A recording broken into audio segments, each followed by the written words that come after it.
Canadian oil pipeline threatens the Great Lakes every day.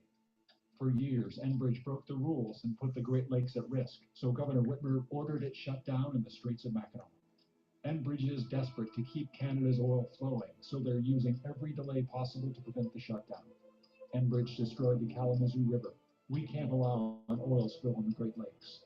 Tell President Biden to protect America and the Great Lakes from the Line 5 ticking time bomb.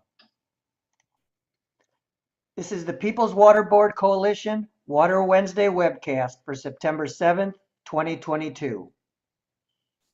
Welcome, welcome, welcome. We are back again, beloved community, with yet another installment of the Water Wednesdays webcast by the People's Water Board Coalition. I'm here today, as usual, with my illustrious co-host, Valerie Jean Blakely, our behind-the-scenes guy, tech guy, Lou Novak, and today, we have the pleasure of having back on the show a very special guest. He's a definite cohort of ours. He is the Legislative Policy Director for Clean Water Action and the coordinator of Oil and Water Don't Mix. He's here today to talk to us about the importance of continuing the fight to shut down Enbridge. Sean McBrearty, we're so glad to have you here today, and thank you for taking the time to come back. Yeah, thanks so much for having me, Nicole and Valerie and Lou. I'm so glad to be on the show. It's, I called you last minute yesterday because we really got to push for people to show up for public comment tomorrow. And we're going to talk about that and why it's really important. It's a short show today, so we're going to jump right in. First and foremost, I want folks to know exactly what the tunnel is, exactly what this public comment thing is. And why it's important for people to show up. So can you give us just a brief overview of what the tunnel is and what Enbridge is, why they're claiming it's important, and all the ways, of course, that it's really devastating for us as Michigan? Yeah, absolutely. Thanks for asking about that. So about a decade ago, grassroots Michigan residents got together and started calling attention to Enbridge's decaying Line 5 pipeline sitting in the Straits of Mackinac. At that point, the pipeline was about 60 years old. And over the last 10 years, this fight has really intensified. In 2018, by 2018, this was a major political issue in Michigan, and we had 84% of the Michigan public in favor of shutting down the pipeline. Now, early in 2018, in April of 2018, a boat drug an anchor through the Straits of Mackinac and sliced through 5 big cables and dented the Line 5 pipeline and put three big gouges in the pipeline. And it was a very close call. Enbridge didn't even shut down the pipeline. It was obvious they didn't have emergency personnel on scene or anything like that.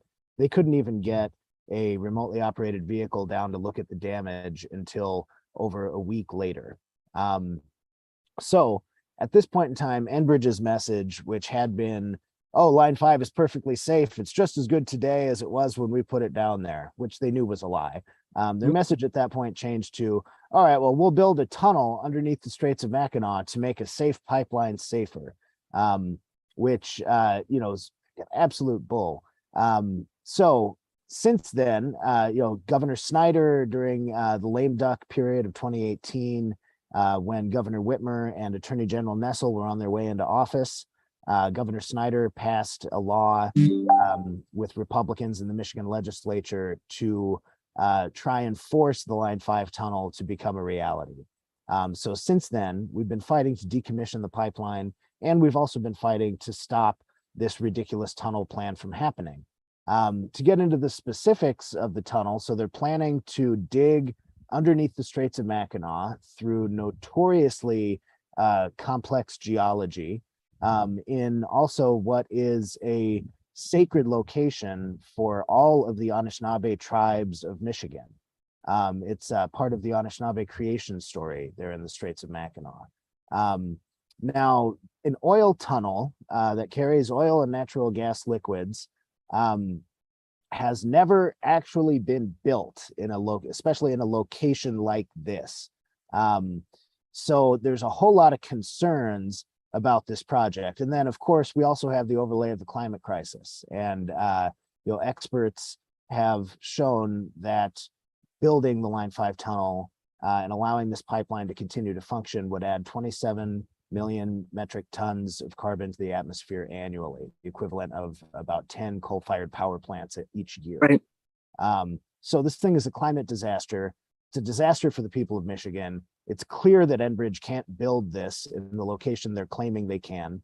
And meanwhile, so Enbridge, has been telling people in Michigan that we need Line 5, that we rely on it for propane and gasoline and all sorts of other things. The Republican governor candidate, Tudor Dixon, actually says we need Line 5 or else we'll have no more stretchy pants. She said that on Fox News.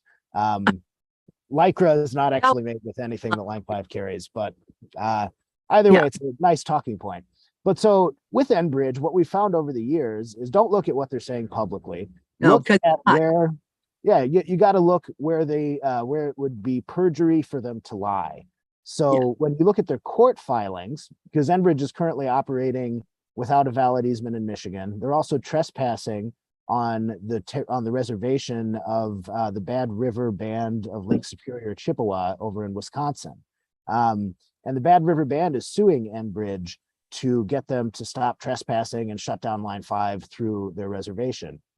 In that legal case, Enbridge filed documents just recently from their experts, and their expert claims that the impact of shutting down Line 5 would be there would be no shortages of oil or natural gas or propane. There's readily other supplies available. There's other transport options available, including existing capacity within the Enbridge pipeline system, and that the price impacts at the pump from immediately shutting down Line 5 would be about half a cent a gallon. So we're talking no impact really on shutting down this pipeline. However, Enbridge makes $1 million every day this is operating. So they're going to keep this tunnel sham going in order to keep the existing pipeline running for as long as possible until we get action at the federal level now from the Biden administration to shut down this pipeline. So sorry for that long explanation, but that's really how the tunnel. No, we need that. Yeah, we need people to know exactly what they're showing up for and what they're going to be commenting on. And for a whole lot more education, folks, go to Oil and Water Don't Mix. They really, really did the work. They went to the website. It's easy to navigate. You can look at action and events and things like that going on. So please, for more, because of course, I want to move on to the next question because we've got a short show, but please, everybody go and do your research there. They really have done the work on understanding exactly what's going on. So the next question really, why is it important for just masses of people to show up for public comment? And really, I mean, the most important for me, and I'll just say this, and I'm sure you probably have a lot more to say, is that Enbridge pays their employees to show up to make public comments for these things. They go out of their way and spend lots of money to send a lot of people. So without having like masses of people there that are in opposition to Enbridge's employees and the paid, it makes them look really good. I will never be heard. And that's kind of my main thought process on it. But I'm sure there's a lot more to it, right? So why is it important for masses to show up for this public comment? Thank you. And so this is, Enbridge needs to get 3 different regulatory agencies to approve their permits for Line 5. The first one was Michigan Department of Environment, Great Lakes and Energy. They did not do a thorough review. All they did was they looked at the land points where they would start digging and issued permits. The Michigan Public Service Commission is right now taking a much more thorough review. We're not going to have a decision from them until next spring.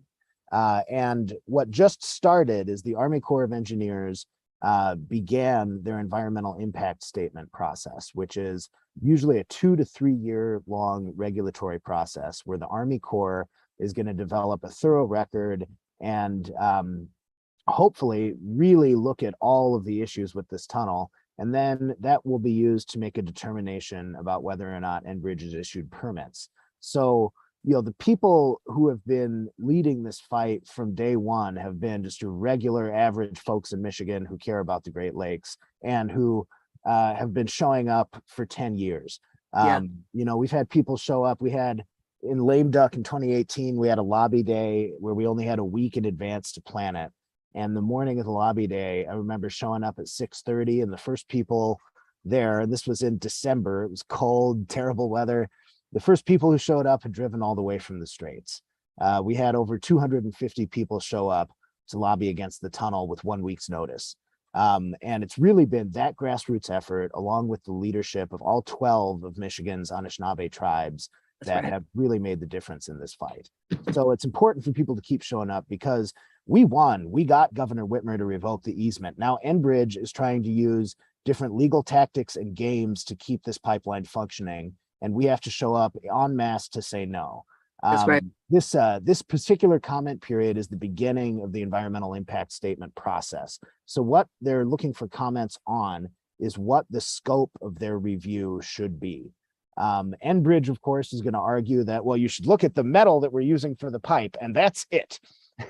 And we're going to argue for a much more expansive review. Tell them they have to look at the ancient cultural sites in the Straits of Mackinac. They have to look at construction plans and materials they're planning on using. They have to look at the hydrogeological studies, which haven't been sufficiently completed. They have to look at the climate impacts, both of drilling the oil that's running through line 5, refining the oil that's running through line 5 at the other end, and the carrying and the climate impacts that go along with keeping this pipeline functioning. So there's a lot that the Army Corps really should be looking at. And we have, if you go to oilandwaterdon'tmix.org, we have a sample comment that really covers everything in a few buckets. And we'll have, some more substantive comments coming up later in the process here. But they need to, the Army Corps, this is the public's chance to be heard in what is likely the best venue for us to stop the tunnel project. So we need people to make comment. If you can come up Thursday, we have buses coming from Ann Arbor, Lansing, and Traverse City. Details again at oilandwaterdon'tmix.org. Or they're in the live comments too down below. They're being posted as we speak. The folks can just go right, they can go right to Oil and Water Don't Mix, and so they're going to be in the comments too. Excellent, thank you. And we're also. I just want to make sure I include.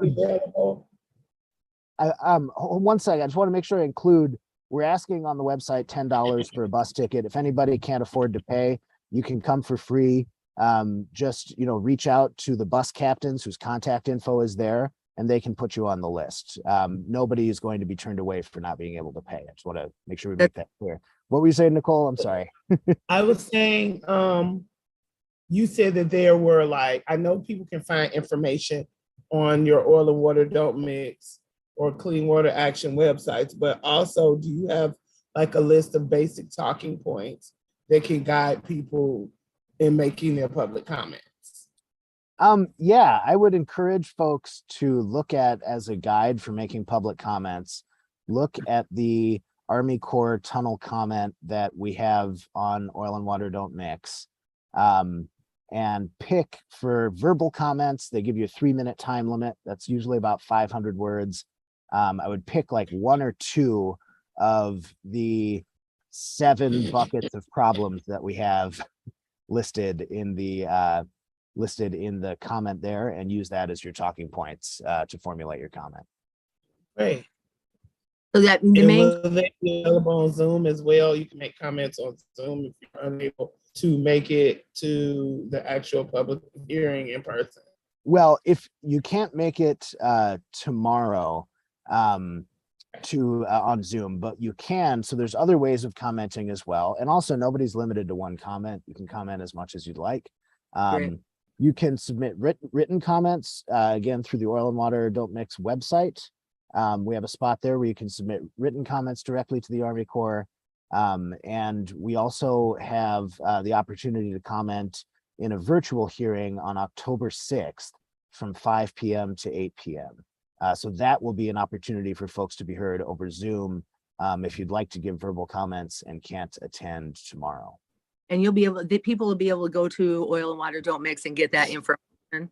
So everybody be looking for, if you're unable to make public, go tomorrow You'll be able to October 6th. You can get all of that information from Oil and Water Don't Mix. The People's Water Board will be sharing all of their information as well, so that we're getting out everywhere and folks will have the information that they need to make that public comment. I really do feel like at this point in the game with Line 5, Enbridge is really trying to figure themselves out, especially with this they know they're never going to get a tunnel around Line 5. They know it, but they really are holding it just so they can hold Michigan hostage, really. But you can tell that their back's against the wall. There was a lot of police presence and things like that. They were really, really looking at our protests this year. So Enbridge and you could tell that they had sent people to the protests, to monitor us and things like that. I think that they really realize, and to use Winona LaDuke's words, that the party's over. It's over for them. And they're trying to take it as far as they can take it. And we're just simply not going to let them do that any longer. So it's up to all of us to come together and demand that Line 5 be removed from Michigan completely, from from the Great Lakes and also throughout the tributaries that it runs through throughout Michigan. That's what's best for people and planet, right? Definitely. Yeah, absolutely. Yeah. Well, thank you, Sean, very, very much for coming on. And I know that you have, things that you've got to do. So we're going to wrap it up. But everybody has their marching orders at this point. Get on the bus if you can. Figure out a way to make a public comment if you can. Learn and get all the research. You can go, like I said, Oil and Water Don't Mix, and go get it. It's really important for all of us to really show up right now. We're almost there. We've been fighting this for 10 years and we're almost there. We're going to make it. That's right. We're almost there. I really believe that. And I hold hope for that. I appreciate you, Sean. I appreciate you, Nicole, every week for going down this journey with me. I appreciate my back tech people and comment share, Rosalind Walker and Lou Novak. And, take care of each other. Look out for each other. And until next time, try to stay afloat. Bye. Bye. Bye. Thanks, everybody. Thank you. You for taking the time, Sean. Yeah, my pleasure. Thank you.